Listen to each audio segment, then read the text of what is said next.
As it is the Day of Atonement, um, it is good to at least commemorate, remember the reason why this day was set. So it is a feast day, one of the seven feasts of the Jewish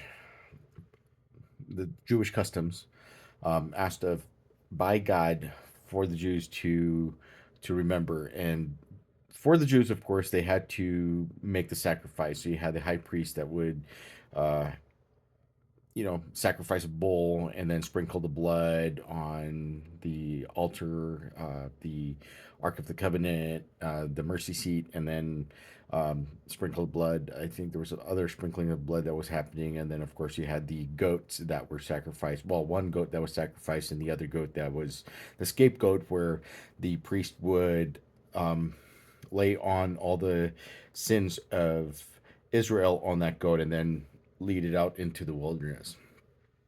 But anyways, a Christian who has a belief in the Jewish customs because God used that as a means to point to God and also as a means to point to Jesus Christ, who is the atonement, the final atonement, the only sacrifice that was ever needed by every man, by every person, man and woman, who would believe that by the sin being confessed and the sin being taken by that sacrifice and then offered up to God, who is the one who will forgive all sin because of that sacrifice. That's what the atonement is to take the sin, use it as a means to put it on an offering, burn it, and or take it out into the wilderness where that of course that goat would eventually die. But Jesus took that sin away from us, laid it on the cross.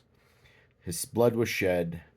He died as a means to take away the death that is due for us, our death, our penalty. Took it for him, by him, so that we have the ability to, or we have the opportunity for eternal life. And so he rose again from the dead in order to show that he has a power over the death, and that by believing in him, we have that life.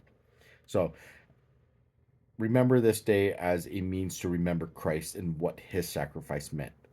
Y'all be blessed.